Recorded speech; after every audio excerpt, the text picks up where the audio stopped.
Entrevistas.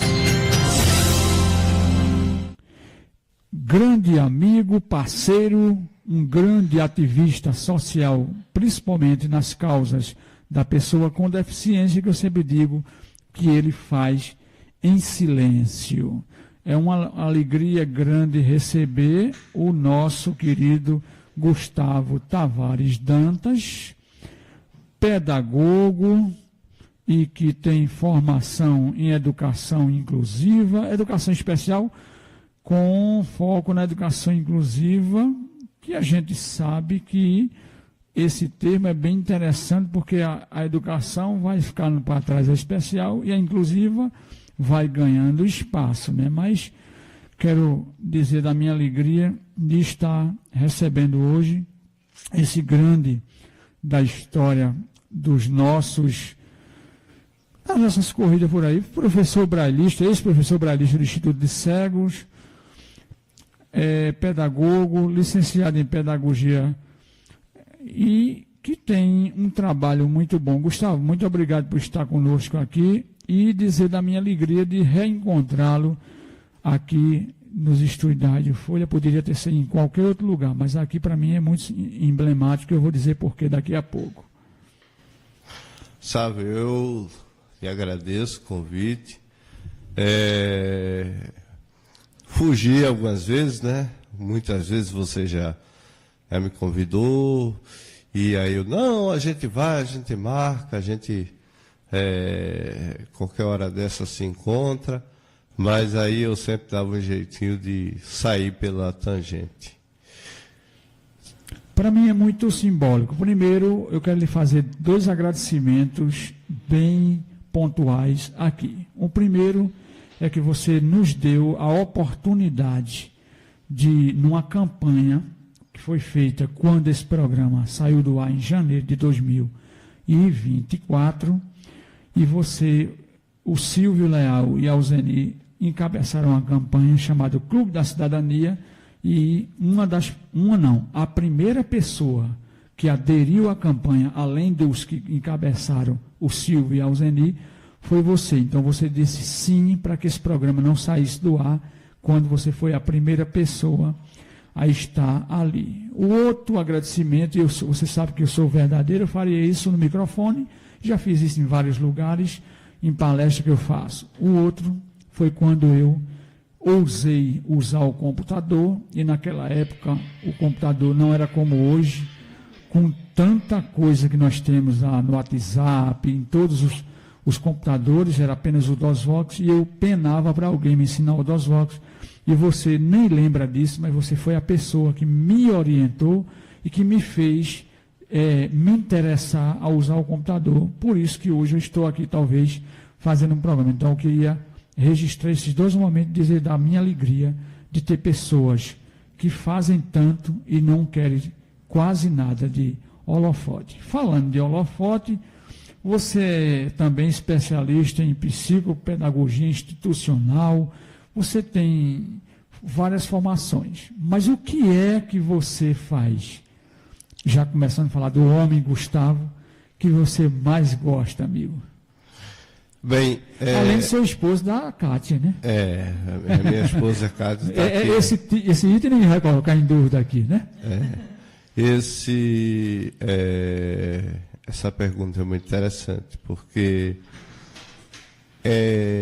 quando a gente fala em tecnologia, que eu comecei a minha vida, por incrível que pareça, comecei a minha vida como vendedor. Eu vendia serviços gráficos, não era nem de maior ainda, né? E aí as gráficas foram ficando obsoletas com a chegada das impressoras, e aí a coisa começou a ficar mais complicada. E eu recebi um convite para fazer um curso de informática, e foi aí onde eu vi uma oportunidade de começar a trabalhar, né? Naquele tempo a gente tinha uma vontade, algumas pessoas ainda não, mas a maioria das pessoas tinham vontade de sair de casa cedo, tinham vontade de fazer sua vida, né, já começar a sua vida, era um sinônimo de independência muito grande. Você tinha a primeira maioridade, né, e depois você tinha a segunda maioridade, a primeira aos 18 e a segunda aos 21. Né? Então, com menos de 18 eu já estava doido para fazer essa transição. Então, comecei a trabalhar com informática cedo, mas na condição de técnico, que foi se alastrando. Né? Eu fui, no decorrer da vida, fui mudando de áreas, mas sempre muito ligado à informática. E eu sempre digo que a informática, ela pode ser um pedaço de madeira, uma pedra, qualquer coisa que sirva, a informática não, a tecnologia. Perdão, deixa eu fazer essa correção. A tecnologia, ela pode ser qualquer coisa que você utilize para resolver alguma necessidade que você tenha.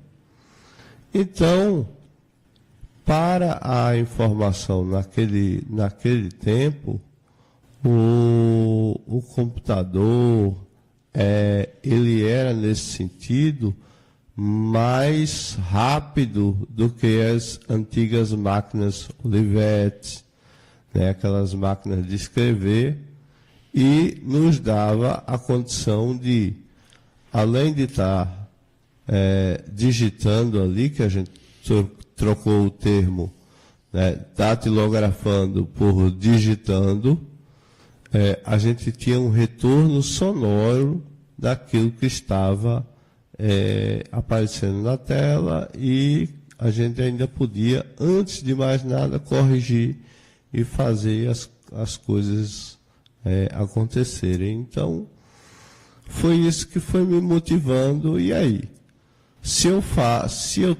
tive esse privilégio, eu tenho que levar para outras pessoas. Mas não necessariamente eu tenho que aparecer. Porque esse era meu trabalho naquele tempo. Isso a gente está falando na década de 90, né? De lá para cá, muita coisa mudou. Mudou. Inclusive, você fala aqui no seu currículo que foi professor brailista do estado de Pernambuco. Você foi alfabetizado como? E a criança cega deve ser alfabetizada como? Em braille? Isso é muito interessante. Né? Eu tive a oportunidade de conhecer os dois modelos. Eu fui matriculado... Ao mesmo tempo? Ao mesmo tempo. Eu fui matriculado naquela época, a gente era matriculado aos 6 anos, né? E aos 6 anos a gente começava a ter os primeiros contatos com as letras. Então, eu tive o contato com as letras em tintas impressas, né, que a gente chama de alfabeto móvel, são letras plásticas, né? A gente compra aí em qualquer casa dessas que venda material pedagógico.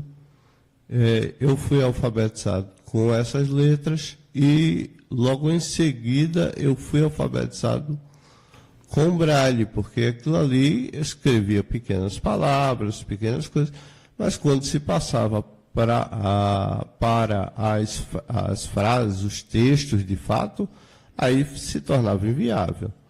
Então, eu tive a honra de ser um dos estudantes do Instituto de Cegos, né?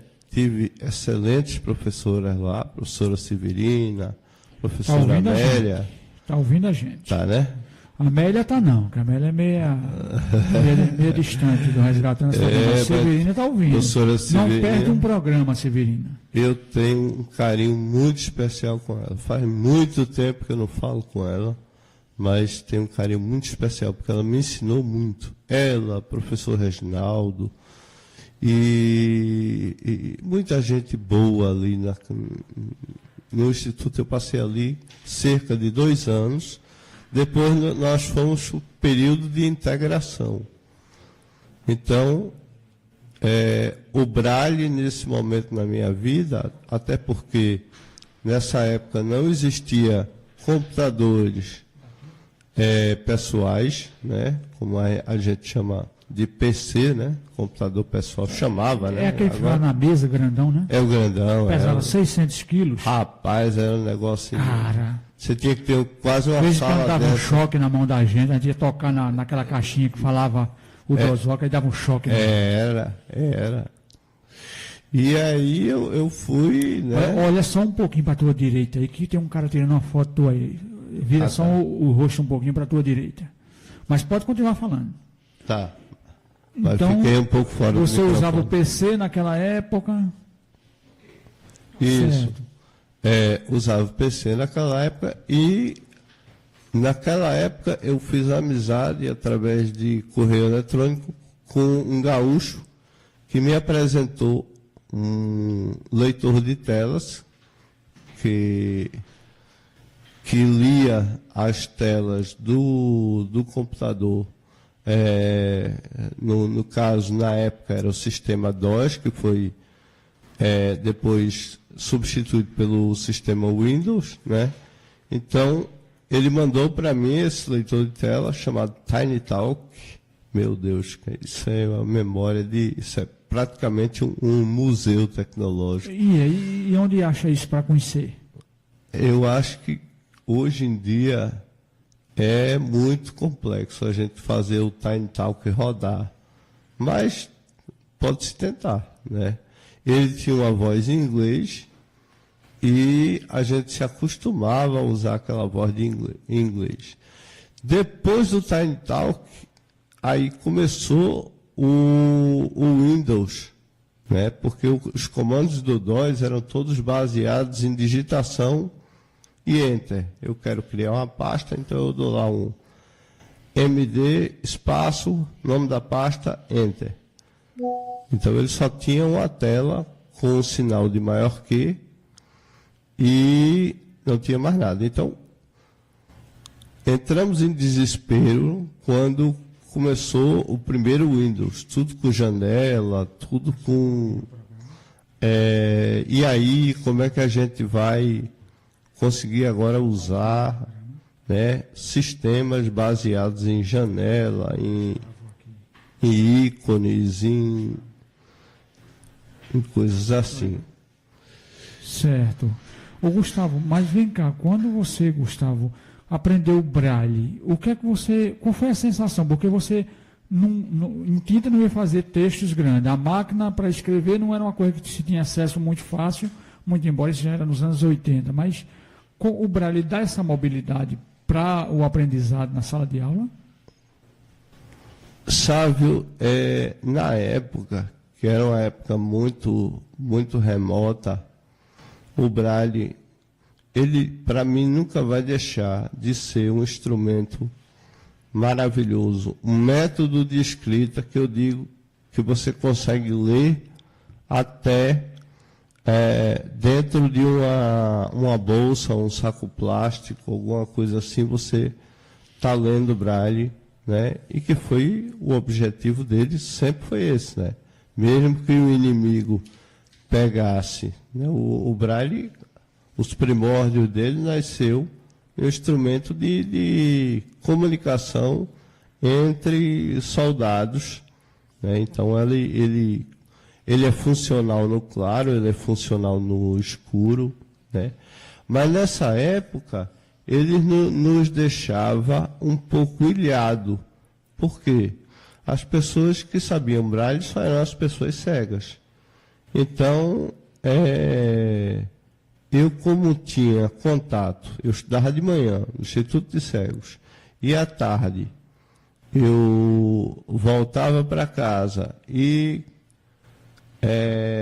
minhas irmãs não liam o que eu escrevia, nem eu lia o que elas escreviam. Esse dilema ainda continua muito presente. Pois é. Então a gente melhorou muito isso com a tecnologia da informática, mas a gente ainda continua enrascado como diria minha avó, embaralhado nesse item. O que é que a Cátia lê em braille e o que é que a Cátia escreve para eu ler se ela pegar uma caneta ali? Aí é onde está a história. Mas vamos lá. Você ficava nesse dilema porque chegava em casa e as irmãs não podiam te ajudar. Não podia me ajudar. E nem tu podia ajudar as irmãs de alguma forma. E também, muita coisa que eu sabia. Que não poderia. Não poderia porque ela precisava de um apoio aqui e ali. E eu não podia porque eu não estava lendo o que estava ali escrito, né? Então teve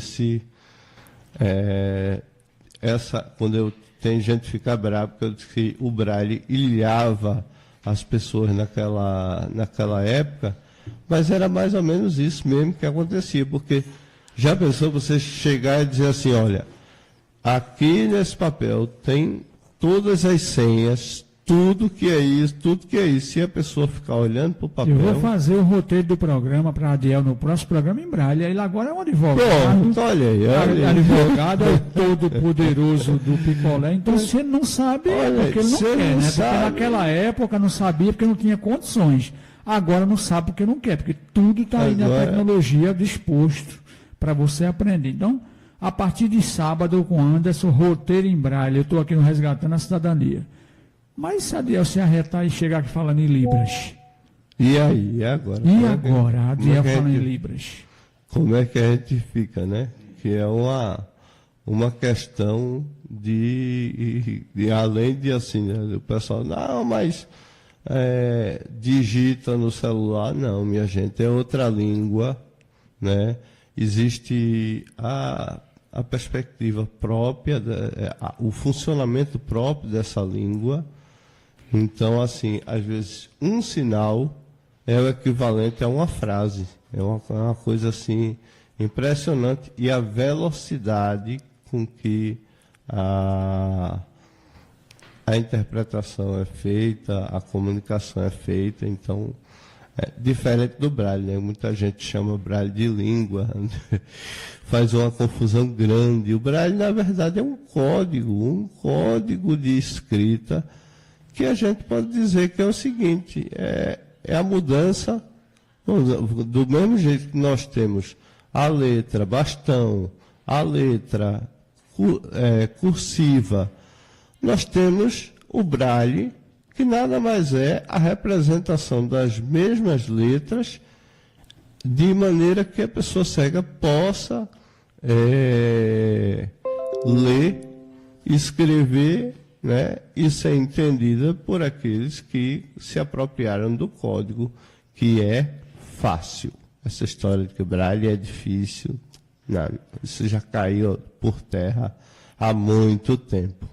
Braille, e para mim ele é essencial. Para mim ele é essencial, principalmente na alfabetização. Ele é muito volumoso, é verdade, mas nós temos tecnologias hoje que melhoraram muito isso, né? Então, para vocês terem uma ideia, uma página em braille, ou uma página em tinta vai dar aí 3 em braille, quase? 4 braille. Se você usar uma fonte 12, uma fonte 14, vai dar 4 em braille. E se você não tiver que fazer a descrição de alguma coisa que esteja naquela página. Meu livro deu 400 e poucas páginas, ele é apenas 120 páginas, 120 páginas, ele deu 400 e poucas em braille. O Gustavo, tu desse uma disciplina na Universidade Vale do Acaraú sobre uma disciplina de assim, prática, prática inclusiva no cotidiano escolar. E isso é uma coisa que nos remete a que a pessoa com deficiência visual, vamos falar aqui da visual, ela pode fazer várias coisas, como, por exemplo, você fez um curso na área de eletricidade.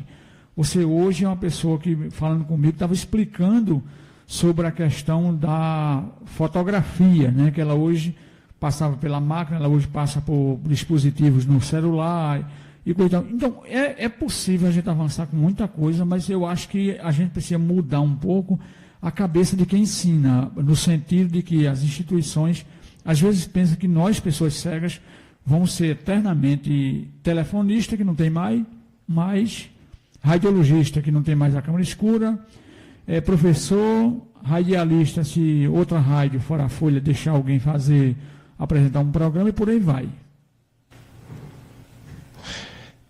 Pois é exatamente isso, né? Quando a gente estuda e quando a gente vê como as coisas são feitas, né? A gente começa. Eu sou curioso por natureza, então eu não me interessa se eu tenho que apertar aquele botão, aquele terceiro botão ali. O que me interessa é o que acontece por trás desse processo. Então, isso facilitou muito. Na adolescência, eu comecei com um amigo do meu pai, que era eletricista, e ele começou a fazer uma reforma na parte elétrica do apartamento. E aí, eu estava lá sem fazer nada, ele disse, quer ver como é? Eu disse, quero. Se levar choque, então não vai ser o primeiro, nem vai ser o último choque que eu vou levar. Mas aí a gente começa. Aí eu comecei a aprender o que é um quadro, como é que a gente faz as divisões, tudo isso na teoria, primeiramente. Depois eu fui fazendo as divisões de acordo com os... Na época a gente chamava de kitlax, hoje a gente chama de disjuntores, né? E eu fui aprendendo a fazer a parte teórica. Depois eu coloquei a mão na massa e fiz a reforma, praticamente foi eu que fiz, supervisionado por ele. E aí depois me deu gosto de fazer uma formação para pegar um certificado, para dizer, eu sabia, eu não queria trabalhar na área, mas eu queria ter aquele conhecimento. Então, eu fiz isso e chegando lá, muito animado na instituição, a instituição fecha as portas, disse, não pode, você não pode. Até que eu montei um circuito, mostrei que eu sabia como é que se fazia, e aí eles não tinham mais argumento, e aí tiveram que me aceitar lá no curso. Chegou num ponto que eu mesmo desisti, porque aí me deu medo, que é a parte predial, que aí você já lidar com transformadores, com coisa bem pesada, que aí eu digo, não, essa parte aí eu não quero para mim. Quero, no máximo, fazer a questão, ver a questão dentro de casa, que requer a maior segurança também, né? A maior segurança que você tiver, mas ficou na minha cabeça e hoje eu não faço mais por conta das limitações, que não tem nada a ver com a cegueira, né? Mas fiz muita coisa, dei muito pitaco, mexi com muita coisa que ia ser feito de forma inadequada, ia se gastar dinheiro e não ia resolver. E a mesma coisa aconteceu com a parte de conserto de computadores. Eu já consertava computadores sozinho e cheguei numa instituição, também aconteceu a mesma coisa. Não, você não vai conseguir, você não vai, não sei o que. Eu disse, vamos fazer o seguinte, chama o professor do curso e com o professor do curso eu vou mostrar alguma coisa e aí ele vai decidir se me aceita como aluno ou não. E sabe, isso faz mais de 20 anos e eu garanto a você uma coisa, está do mesmo jeito. Meu Deus do céu. E aí tem quebrado muita coisa em casa? Eu posso lhe convidar para fazer uma reforma lá na minha elétrica do meu apartamento? Você vai garantir tudo para mim ou você vai botar fogo na minha casa de madrugada? Não vou botar fogo não. E o que fizerem de errado, eu vou dizer logo, olha, isso aqui está errado porque existe uma norma, né, que todo profissional ele deveria seguir. E toda construtora também, porque inclusive muita coisa parte errada das próprias construtoras, que não obedecem à norma, né? Por exemplo, a gente tem uma peça chamada DR, que essa peça, qual é o papel dela? Ela identifica fuga de corrente. Pela norma, toda tomada, todo ponto de luz teria que ter um DR, porque se você levar um choque, qualquer coisa acontecer, ele desliga o disjuntor imediatamente. Mas, né, eu não tenho ideia nenhuma de estatística, mas você encontrar DRs por aí instalado, né, de forma correta é uma raridade, uma verdadeira raridade. O que você encontra mais é gambiarra. Muita gambiarra. Gustavo, a gente está falando um pouco sobre essa questão da eletricidade, justamente para mostrar que quando se estuda, se pesquisa e tem a oportunidade, é possível. Mas você não está só nisso. Nesse momento, certamente está ouvindo a gente, o Edivaldo, que já fez curso também nessa área, o Bill, que foi cunhado meu, ele consertava raio, ele só não soldava. Na hora da solda, ele procurava um olho para ajudar. Mas, então, é possível, né, a gente avançar em vários campos aí, com prudência, com muita informação e trazendo treinamento, né, a gente trazer as pessoas com deficiência. Só para a gente fechar esse bloco aqui, que a gente vai daqui a pouco, no apoio cultural, e eu quero falar com você mais sobre outros aspectos da sua vida, né? Inclusive, você foi professor em sala de aula, uma pessoa cega, com esses meninos que a gente tem hoje, que é aquela velocidade, né? A geração pós-tecnologia, sei lá qual é o nome que chama, mas você pode, se você tiver essas oportunidades, né? É isso mesmo? É isso mesmo.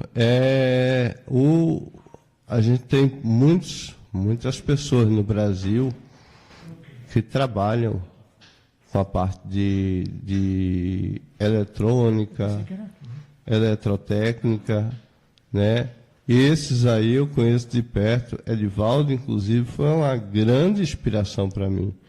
Bill também. Bill conserta a máquina do lavar, Bill faz uma série de coisas. Isávio, hoje é cada dia menor o uso de solda, porque as peças hoje elas são não tem mais, conectadas, né? Elas são encaixadas, elas estão cada vez menor, então você chega ali, você dá aquela encaixada. Então, se você tiver, primeiro, a credibilidade, acreditar em você, eu acho que é o primeiro ponto. Você mesmo acreditar. Você não mesmo vai esperar que alguém não vai acredite. esperar que eu não. Se for esperar, não Se chega você nunca, for não. esperar, você não sai nem de casa. Não sai não. Sai nem de casa. Não sai. E aí, você que tem que dar o primeiro passo. Você que tem que dizer, não, eu consigo, sim, eu sinto que eu consigo. Agora, eu preciso estudar, sim. Eu preciso me preparar até melhor do que outras pessoas para chegar lá na hora e poder mostrar que faz.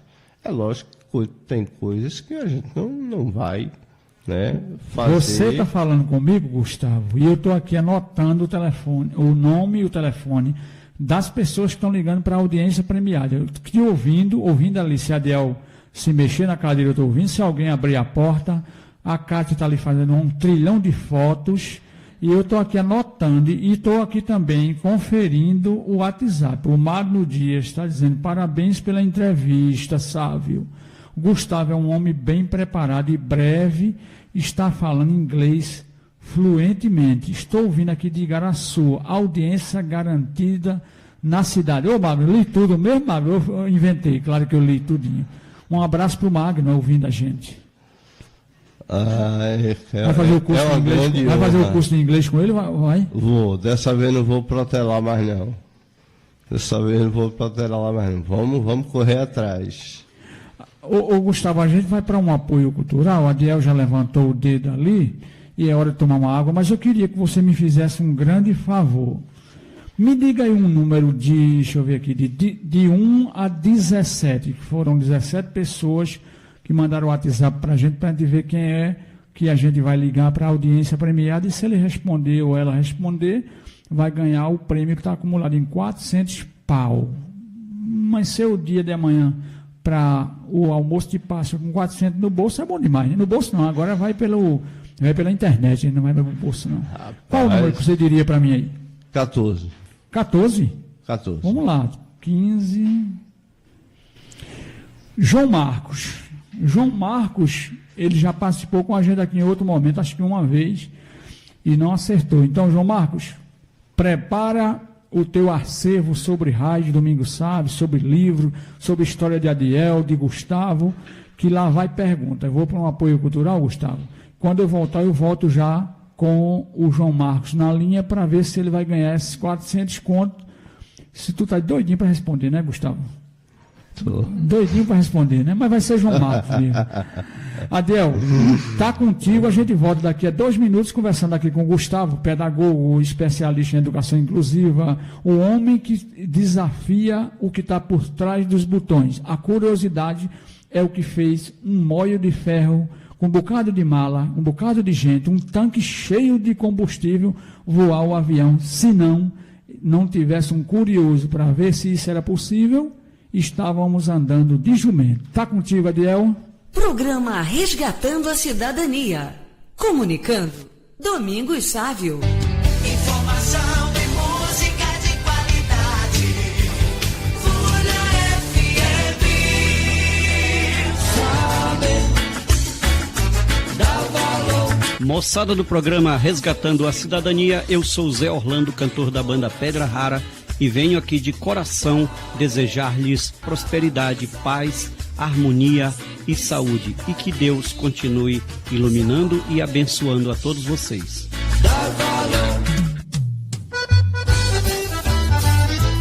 Alô, meu povo querido, ouvintes do programa Resgatando a Cidadania da Rádio Folha de Pernambuco.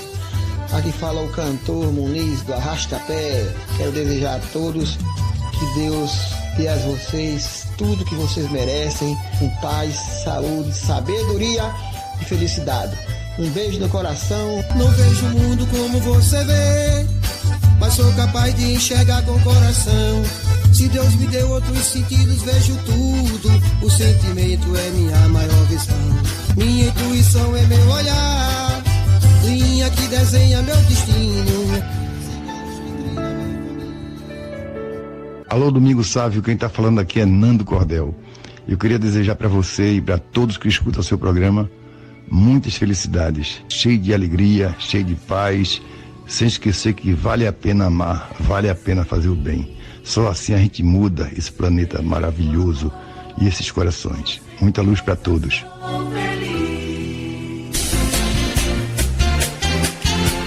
Estamos apresentando Resgatando a Cidadania.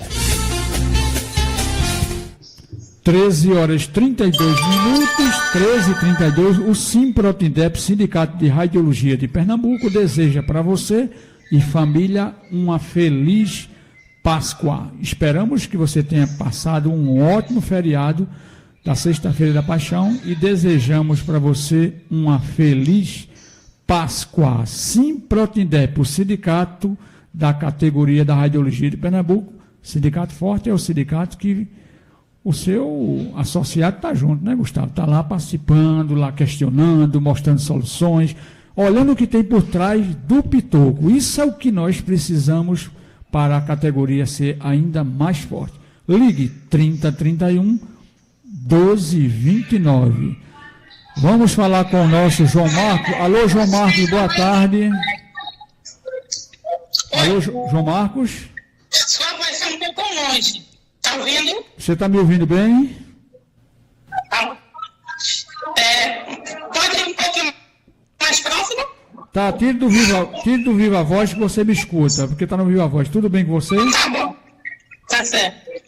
Vou ativar agora. É porque o pessoal insiste em usar o Viva Voz. O Viva Voz, quem inventou ele, eu queria apertar o pitoco para ver o que é que tem por trás dele. O Viva Voz não serve para nada. Alô, João Marcos, boa tarde.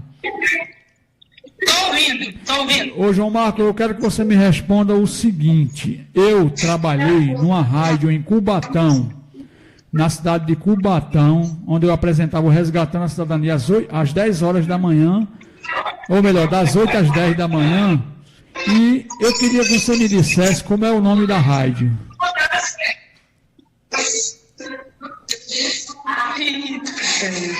E aí, João Marcos? Não sabe, né? Não sabe? Eu tava lendo sobre isso aí, eu não sei se eu esqueci. Rapaz, tá lá. Tenho até uma das postagens de um dos meus programas lá. No livro a gente fala sobre a Rádio Esperança FM de Cubatão. Rádio Esperança FM. Um abraço para você, João Marcos. Vamos seguindo aqui com o Resgatando a Cidadania. Agora trazendo novamente para o nosso querido Gustavo. Gustavo, vamos falar um pouco sobre essa questão. Você foi professor da rede municipal, funcionário público. Cara, essa interação da deficiência visual com o aluno, como é que é feito na sala de aula? Como você criou? Você criou algo? Você foi buscar algo em alguém? Se inspirou em alguém? Francisco Lima te ajudou? O nosso Juvi Passos te ajudou? O Muniz te ajudou? Quem foi que te levou a interagir com esses meninos, que hoje os meninos são bem rápidos, bem mais rápidos do que a gente, né? A gente corria dentro do Instituto de Cego, mas é porque ali a gente conhecia o espaço. Me fala um pouco sobre essa experiência, Gustavo. Sabe, depois que eu resolvi sair da área de tecnologia, porque eu fiz antes de sair da área de tecnologia, eu fiz um curso naquela época se chamava de normal médio, né? Você juntava um pouco do ensino médio, mas você tinha um pouco também da parte pedagógica. E eu, no meio do caminho, me surpreendi. Eu comecei a me apaixonar pela educação. E eu disse, puxa, mas agora como é que eu vou fazer? Né? Eu sobrevivo da tecnologia, dos concertos que eu fazia, dos contratos que eu pegava.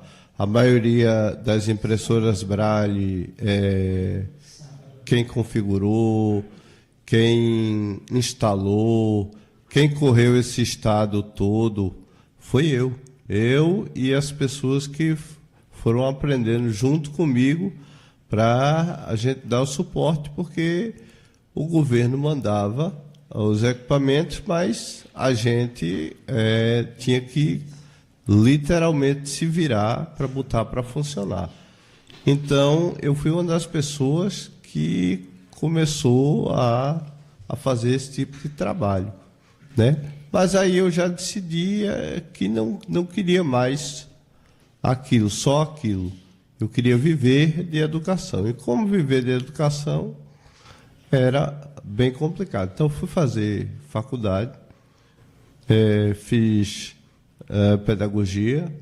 Quando eu entrei no meio da especialização da psicopedagogia, abriu um concurso para a Prefeitura do Recife, isso em 2011. E eu passei o mês de janeiro todinho estudando. Quando chegou em fevereiro, teve a prova. E aí, graças a Deus, eu fui uma das pessoas que foram aprovadas. E aí, depois disso, em março, eu já ia para um outro contrato, eu recebo um telefonema, um telegrama, um monte de coisa dizendo para me apresentar imediatamente. E aí tinha umas escolas para escolher, eu escolhi uma escola que ficava próximo da minha casa e fui lá com a cara e a coragem. Então, quando eu cheguei lá, eu tenho a cara, ainda não tive a coragem, porque eu tenho pedagogia também. Eu vou procurar essa tua coragem aí, me ajuda. Pois é, rapaz. A cara eu tenho, Eu passei o meu primeiro teste pedagógico, foi o menino jogar uma banca para ver se eu enxergava um pouquinho. Ele pegou aquela cadeira e jogou assim, eu dei um pulo para a direita. Aí ele virou para o outro e disse assim, tá vendo que eu disse que ele enxergava um pouquinho? E aí, assim, eu tive que organizar primeiro, né, a turma para poder ganhar a confiança deles, né, provar que era capaz de fazer um bom trabalho. E aí, sabe, eu usei de tudo. Eu usei da oralidade, eu comprei um projetor. A minha primeira aquisição foi de um projetor. Como eu já tinha um domínio da tecnologia, eu já era mais fácil para mim. Então, eu fazia os slides, em vez de pedir para alguém colocar no quadro. Essa primeira turma que eu peguei foi a turma de 3º ano, com 40 estudantes. Gustavo, e a tecnologia entra onde aí? Nesse desespero de encontrar caminhos, sendo logo saudade com a banca na cabeça. A Kátia também é professora, né? Ô, Kátia, sério mesmo, é um desafio grande para a questão da ciência, não, mas assim, quando você entrou na sala de aula, certamente você encontrou muita dificuldade, não, Kátia? E a pessoa com deficiência entrar numa situação dessa, então é por isso que eu digo que tem que ter preparo, né, Gustavo? A tecnologia entrou aonde aí? Então, para socorrer. Como eu não tinha como escrever no quadro, eu dependia de uma pessoa e fazia impressão em casa do que eu queria, fazia a parte oral, fazia a parte que dava para fazer naquela época. Com o tempo foi evoluindo, porque os meninos foram começando a confiar em mim, os pais foram começando a confiar em mim, a melhoria já era significativa. Então, o que é que a tecnologia me ajudou? Tanto vídeos quanto slides, figuras, coisas, e muitas vezes eu também fazia um processo que era o menino chegar e, no momento ali, ele digitar como é que ele fez aquele texto ali, como é que ele pensou aquele texto. Isso me permitia corrigir a parte ortográfica, ver a linha de pensamento dele, porque o menino é muito esperto. O menino, às vezes, vem uma folha em branco, aí chega outro por trás dele, falando no ouvido dele, e se não tivesse o devido cuidado, pensaria que ele realmente estava lendo. Então, era outro que estava lendo para ele, e aí eu comecei a colocar uma cadeira bem mais na frente para isolar, né, para ver como é que estava a situação de cada um. É uma situação difícil porque o nosso tradicionalismo, né, é de escrever no quadro. Os pais querem que você leve dever para casa. Tá dentro do nosso eu, né? Estes itens que eu não estou aqui condenando-os, eu estou apenas lembrando, né? Escrever no quadro, não tem texto no quadro, não teve aula. Não teve dever de casa, não teve aula. E, às vezes, um aluno te ouvindo agora, ele pode estar tendo uma aula, um aluno, ou até uma pessoa cega que está, nesse momento, pretendendo entrar em sala de aula. Eu fiquei até com vontade de arriscar, tá, Kátia? A Adriana também é professora, minha esposa, e eu fiquei, assim, até interessado. Mas eu ainda tenho a coragem eu ainda não tive, né? Ô, Gustavo, mas é isso, cara. Eu fiquei assim... Quando tu dissesse que era professor, fica na sala de aula, mas você também criou, dado essas dificuldades, não só para a pessoa, o professor com deficiência, mas para o professor em geral, o professor tem muita dificuldade, o professor aprendeu na pandemia a usar Google Meet, sem nunca ter visto nem falar, nem saber como se escreve o nome, o professor deu aula online, sem saber como dar aula, sem estar vendo o rosto dos alunos, sem ver o aluno subindo na banca, jogando na banca. E aí você foi criar coisas. Você criou também, dentro da educação inclusiva, ferramentas para poder a gente avançar nessa tecnologia, né? Sim. Muito dos problemas que a gente tem dentro de sala de aula é ociosidade dos próprios meninos. Então, o professor chega, principalmente o professor 1, que passa 4 horas com eles ali, 4 horas e pouco, não é fácil. Então, eu criei uma metodologia onde eu fazia uma coisa e depois mudava rápido para outra. Então, quando eles viam, a aula tinha acabado. E dei muita autonomia. Por exemplo, a chave do meu armário ficava com eles. Então, eles sabiam que eles não podiam quebrar ali, não podia, porque aquilo era para eles, não era para mim. Então, aos poucos, eles foram percebendo que quanto mais a sala se desenvolvia, a turma se desenvolvia, mais todos ganhavam. E eu acompanhei essa primeira turma até o 4º ano, e chegava momentos que eu não levava nem computador, nem projetor, nem nada, e pegava na mão de cada um e escrevia no quadro, segurando na mão deles quando eu precisava dar um exemplo. Quando eu precisava que a sala ficasse mais calada ou privilegiar aquele último estudante que está ali e que muitas vezes não está vendo direito o quadro e começa a... Então, o que é que eu fazia? Eu começava a falar aquilo que eu ia começar a escrever. Então, eles ficavam calados para ouvir aquilo que eles iam escrever, e depois eu continuava a colocar no quadro com a ajuda de alguém. E ensinar, para mim, é cativar. Quanto mais a gente cativa, quanto mais a gente acredita no outro, ele começa a exercer uma certa admiração pela pessoa. E chegou um ponto dos pais pedirem para eu acompanhar essa turma.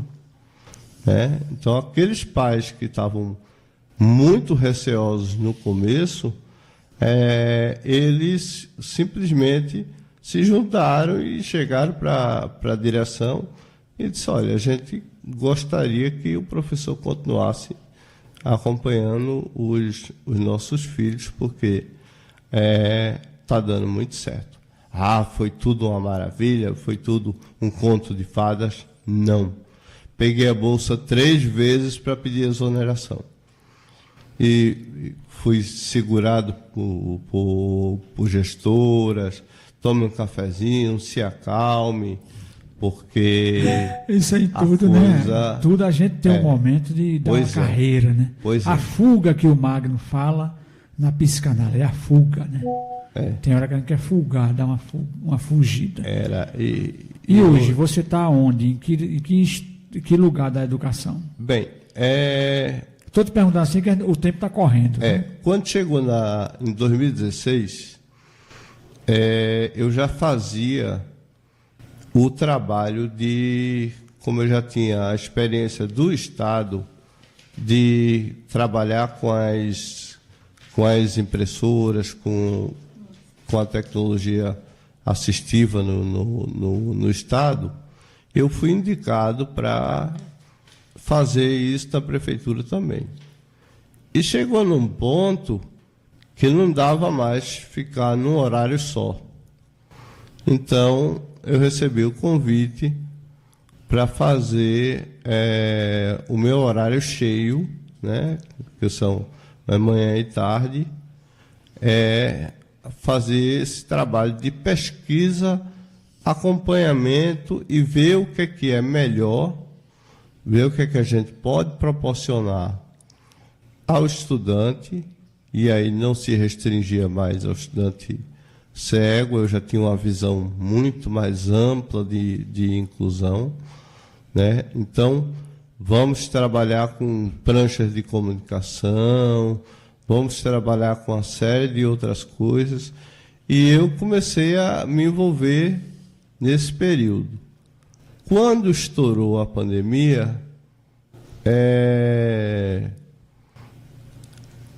a minha chefe, a professora Adilza Gomes, pessoa que eu tenho o maior carinho.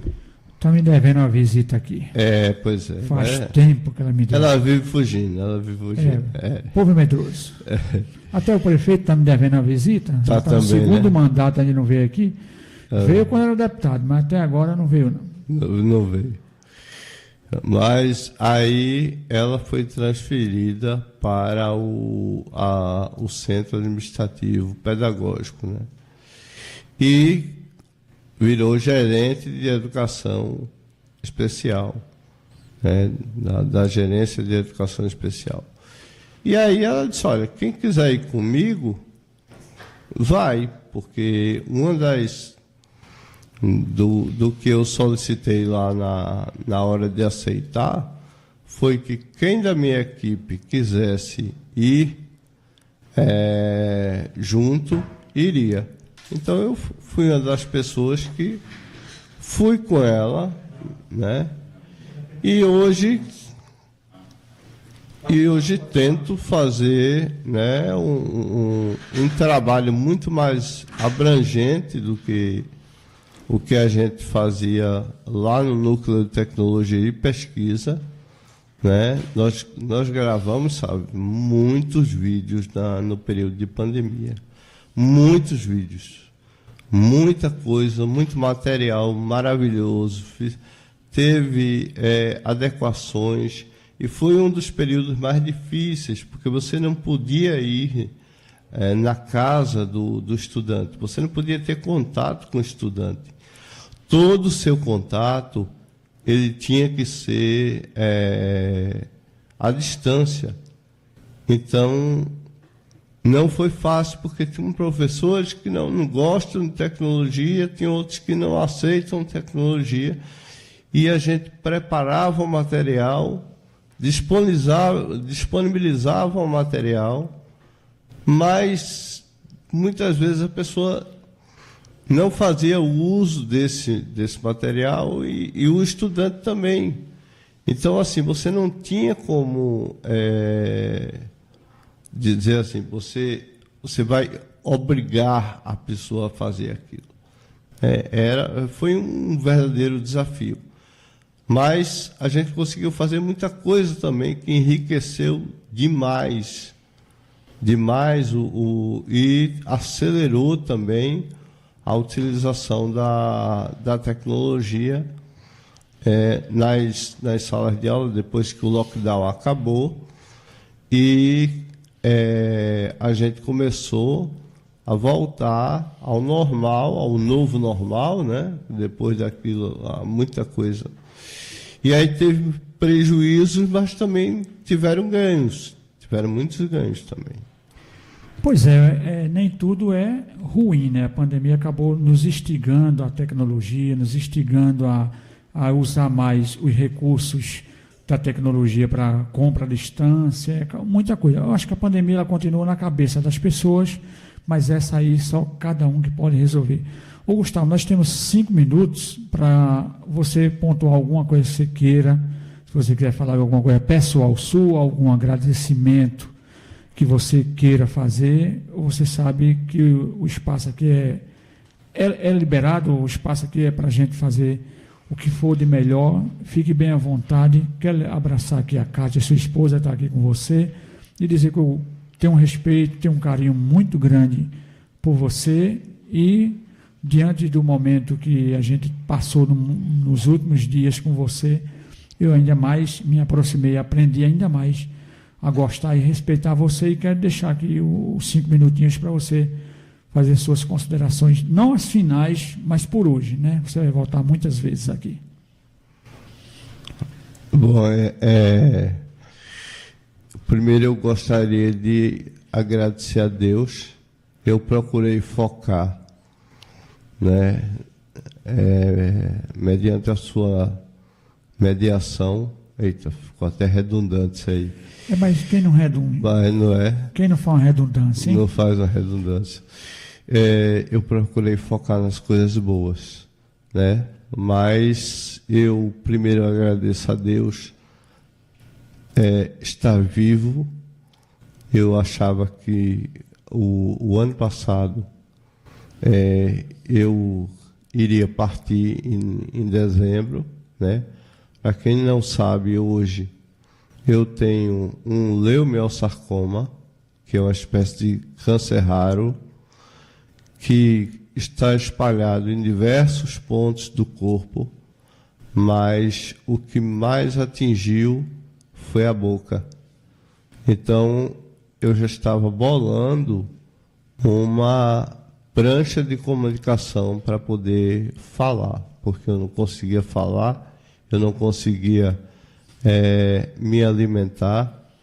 Eu sou um homem hoje de 70 quilos, eu tinha 94 quilos, porque eu só conseguia comer através de comida pastosa, líquida, e eu, sinceramente, passei o Natal, eu e minha esposa Kátia, nós passamos juntos. Ela fez uma mesa e nós passamos, aliás, o Natal não, foi o Ano Novo.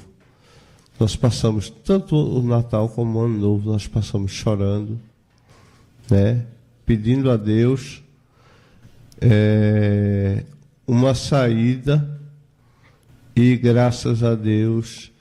O processo é longo, não dá para contar aqui em 5 minutos, mas eu vou dar um jeito com o Sávio depois da gente fazer em outros espaços também, talvez, um relato para quem tiver paciência, muita paciência mesmo de ouvir, porque só de cirurgia foram 5.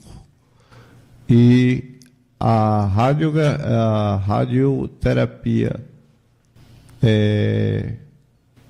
e a fé em Deus foi que me permitiu voltar a falar como eu estou falando aqui hoje, me alimentar, né, e ter uma vida relativamente normal. Eu estou de licença há 1 ano, mais ou menos, há 1 ano que eu me trato. Hoje tomo um remédio, uma quimioterapia, que ela é oral, todos os dias. Caríssima, né? Caríssima. Caríssima. É uma média de 14 mil cada caixa.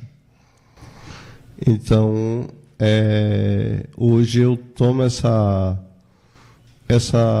quimioterapia, que a gente vem vendo os avanços que ela vem trazendo, né? E graças a Deus eu estou tendo uma vida que ainda está sendo bastante difícil, porque Hoje eu não posso pegar mais peso, porque eu tenho um catéter implantado. Hoje eu não posso fazer muitas coisas. E tem horas que você se revolta. Você nunca se prepara na vida para perder. Você só quer ganhar, você só quer evoluir. E nesse momento eu estou fazendo exatamente o contrário que eu fiz a vida toda, que eu procurei fazer a vida toda. Eu procurei me desafiar. E agora eu estou tendo que me acostumar, né? Então, não está sendo fácil, mas é como eu digo, eu só tenho a agradecer, inclusive, sabe, agradecer muito a você, muito, pelo que você fez, pelo que você faz, pelas palestras, pelo livro, o que você me ajudou financeiramente também, porque eu não posso dizer que sou uma pessoa que ganho, ai meu Deus, eu ganho muito mal. Não. Você é professor. Eu sou professor, né? Então, mas chegou num ponto que não dava mais financeiramente para conseguir mais nada.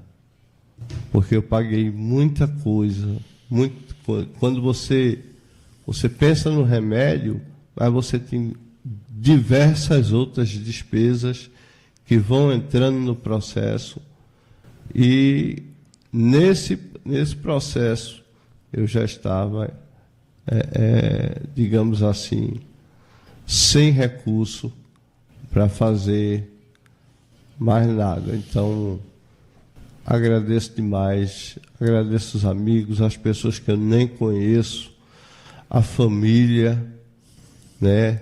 Tem gente ouvindo a gente aqui em Cabo Verde, tem gente ouvindo em Portugal, tem gente ouvindo em Luxemburgo, tem gente ouvindo em todos os lugares do Brasil, em lugares que a gente nem sabe. Isso é uma honra para mim, acho que deveria ser uma honra para todas as pessoas, porque criticar é muito fácil, mas levantar, né, todos os dias e fazer um trabalho de qualidade, levando mais cacetada do que elogios, não é fácil. E mesmo assim a gente tem conseguido. Você é de uma resiliência invejável, porque você leva mais não do que sim, e está ali o tempo todo, né? Não desisto. Com a força de vocês.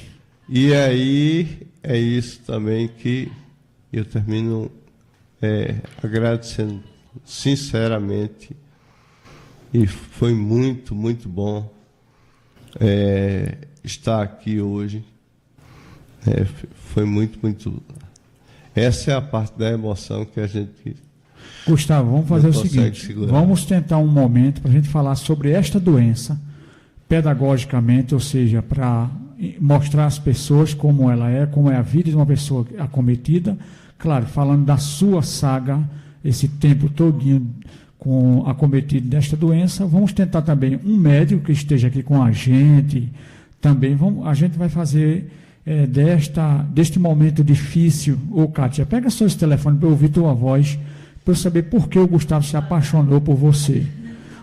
Tudo bem, Kátia? Tudo bem. Para a mulher é um outro também momento muito difícil, porque tem que estar junto, ou seja, chorar junto é necessário. Porque passamos muito tempo com muita felicidade, Deus nos abençoou sempre, mas nós sabemos que também tem a parte do casamento, pode vir a doença, na tristeza, na felicidade, mas na saúde e na doença. E é assim. Então, estou sempre de mãos dadas com o Gustavo para tudo. E na hora que a gente está sorrindo, a felicidade é imensa. Mas na hora de chorar, estamos também juntos, chorando, mas sempre esperando uma solução. Que maravilha! Este é o verdadeiro sentido do casamento, do matrimônio, é justamente esse sentido que você acabou de falar.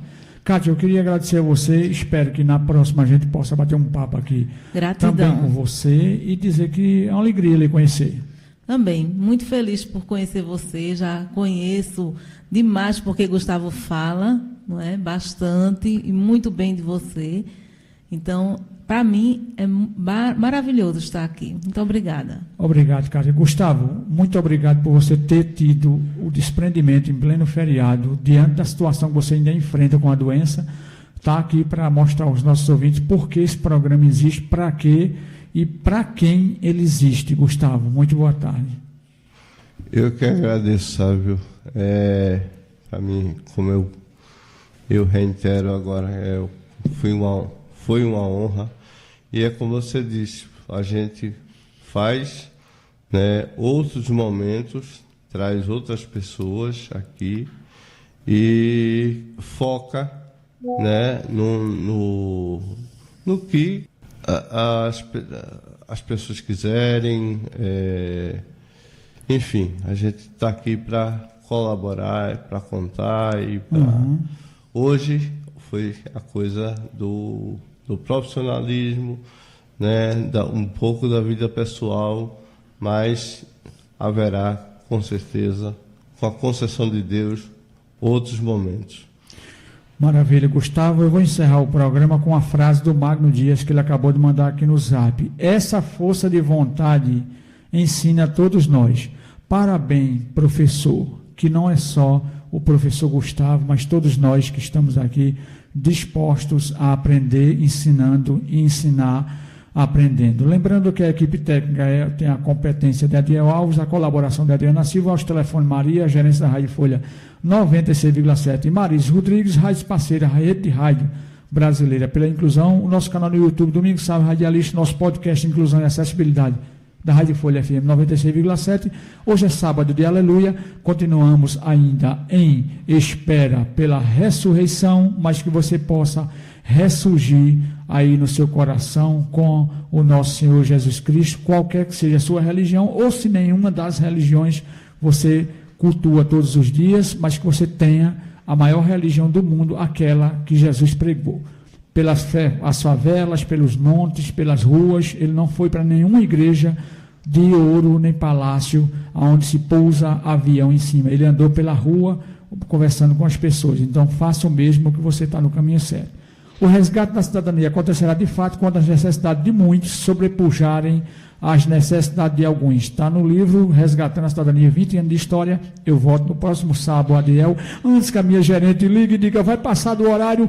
Até o próximo sábado, ao meio-dia, se Deus quiser. Você acompanhou Resgatando a Cidadania, o espaço no rádio da pessoa com deficiência. Apresentação Domingos Sávio.